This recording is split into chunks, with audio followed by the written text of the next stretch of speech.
নমস্কার বন্ধুরা, আমি Shrabani. Welcome to my channel. আজ আমি আপনাদেরকে টমেটোর চাটনি করে দেখাবো। তার জন্য আমি এখানে 250 গ্রাম টমেটো লম্বা করে কেটে নিয়েছি, আর নিয়েছি সামান্য একটু কাজু, কিশমিশ আর আমসত্ত্ব।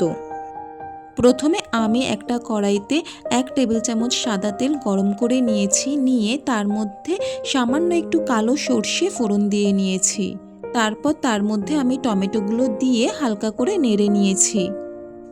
নিয়ে তার মধ্যে দিয়ে দেব অল্প একটু লবণ আর অল্প একটু হলুদ।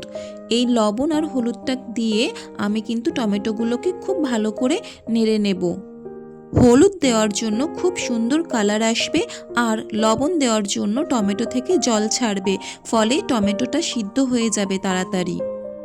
দেখুন টমেটো থেকে কি সুন্দর জল বেরিয়েছে এবং টমেটোটা একদম গলে গেছে। এই পর্যায়ে আমি এখানে কাজু আর আমসত্ত্বটা অ্যাড করে দেব।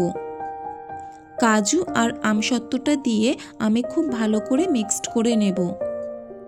এখানে একটা কথা বলে রাখি, সর্ষের সঙ্গে একটা শুকনো লঙ্কা ফোড়ন দিতে হবে।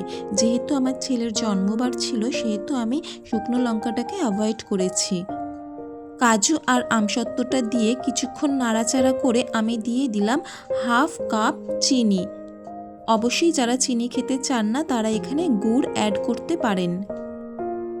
চিনিটা দেওয়ার পরেও কিন্তু আমি বেশ কিছুক্ষণ চাটনিটা ফুটিয়ে নেব এবং শেষে কিশমিশটা অ্যাড করে দেব।